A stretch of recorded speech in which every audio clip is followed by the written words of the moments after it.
Bonjour et bienvenue dans cette première vidéo.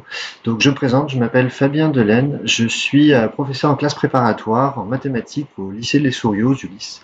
Et donc je vais faire une série de vidéos pour vous expliquer en fait ce que sont les classes préparatoires, les différentes filières qu'il existe, ce à quoi elles mènent et ce qu'on y fait aussi. Donc, dans chaque vidéo, vous allez pouvoir retrouver juste en dessous une série de portraits d'élèves qui sont passés par chez nous, qui ont intégré des écoles d'ingénieurs en arrivant chez nous après le passage des concours. Donc, vous avez l'année de la promotion, l'école qu'ils ont intégrée et aussi leur lycée de provenance. Et tout en dessous qui défile, vous avez une série d'articles qui ont été réalisés sur la classe préparatoire du lycée Les Souriaux par le média Paris-Saclay. Paris-Saclay, c'est l'université avec laquelle nous sommes partenaires pour la création de la classe préparatoire. Donc dans cette première vidéo, je vais essayer de vous présenter ce qu'est une classe préparatoire scientifique, ce qu'on y fait, ce à quoi ça mène et à qui c'est destiné. Alors pourquoi faire une classe préparatoire scientifique? Très souvent, c'est quand on est intéressé par le métier d'ingénieur.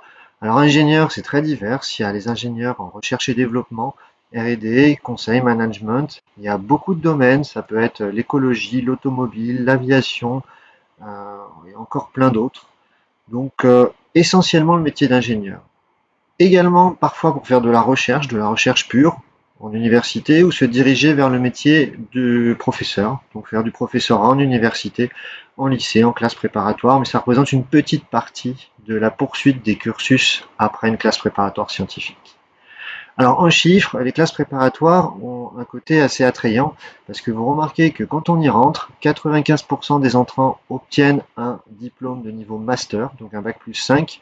Il y a quand même 30% en général d'étudiants boursiers et ça fait à peu près 55 000 élèves qui peuvent prétendre après une classe préparatoire accéder à 200 écoles d'ingénieurs à la sortie des concours qui se passent en fin de classe préparatoire. Donc c'est une filière de réussite, une filière avec des débouchés. Le secteur de l'ingénierie est dans une période d'emploi quand même. On a besoin d'ingénieurs en France et donc les écoles recrutent vraiment pas mal d'élèves aux sorties de la classe préparatoire. Alors, comment on fait une classe préparatoire? Alors déjà, souvent les gens ne font pas toujours la différence entre les classes préparatoires intégrées et les classes préparatoires classiques. Les classes préparatoires intégrées, que je ne présenterai pas particulièrement ici, on va quand même vous en parler, ce sont des classes préparatoires qui sont intégrées directement dans les écoles d'ingénieurs. C'est-à-dire que certaines écoles d'ingénieurs proposent à la sortie du bac, avec les spécialités adéquates, sur dossier ou sur concours, un petit concours d'entrée en sortir de terminale, de vous recruter directement dans leur cursus, qui va donc former un bac plus 5 et dans lequel vous allez faire 2 années de classe préparatoire intégrée. L'inconvénient, c'est que vous pourrez moins facilement bouger d'une école à une autre. Vous serez plus cantonné à rester dans cette école. Néanmoins, si elle vous intéresse, c'est tout à fait possible de se diriger vers ces classes préparatoires intégrées. Sinon, il y a les classes préparatoires générales que je vais plutôt vous présenter ici.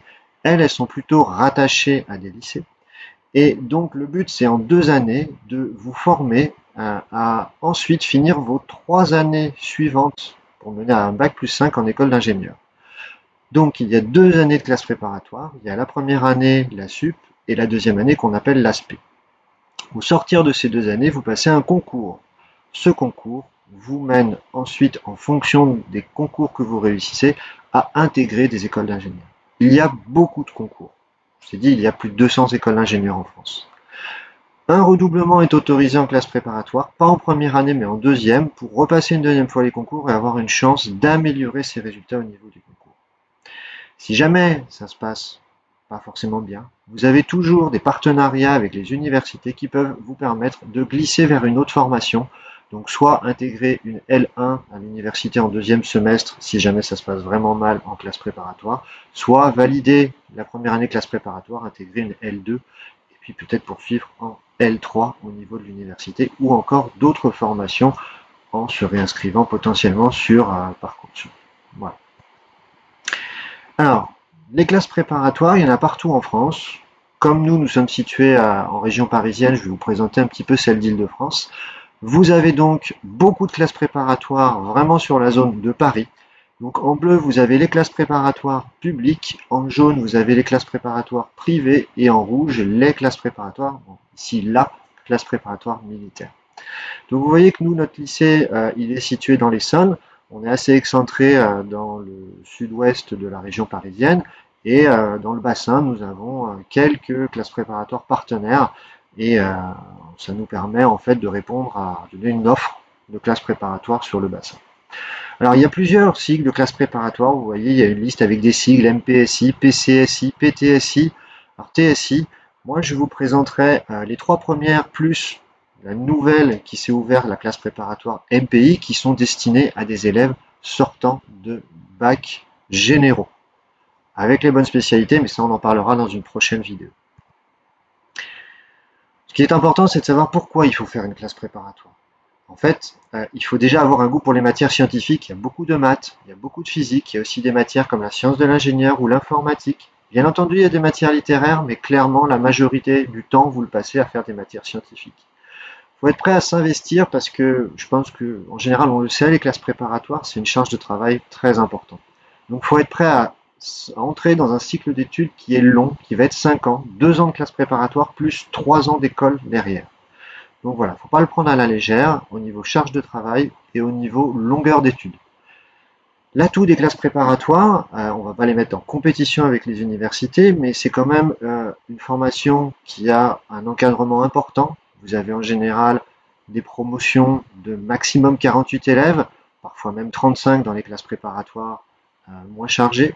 Vous avez une formation qui est très pluridisciplinaire et très généraliste. Vous apprenez vraiment des choses qui vous ouvrent beaucoup de débouchés au niveau scientifique. Vous allez acquérir des méthodes de travail parce qu'on va vraiment vous faire travailler, alors beaucoup effectivement, mais du coup vous allez vous apprendre à vous organiser et vous allez avoir beaucoup d'aide au niveau des professeurs pour vous aider à vous organiser, à gérer votre manière de travailler et à l'améliorer. Et bien entendu, donc l'accès à toutes ces écoles d'ingénieurs derrière. Et comme je vous l'ai dit, au vu du pourcentage de personnes qui arrivent à un niveau Bac plus 5, c'est donc une filière de réussite. Voilà, j'espère vous avoir convaincu de l'attrait d'une classe préparatoire et si ça vous intéresse d'aller un petit peu plus loin, je vous conseille de regarder les prochaines vidéos qui détailleront un peu plus le fonctionnement des classes préparatoires.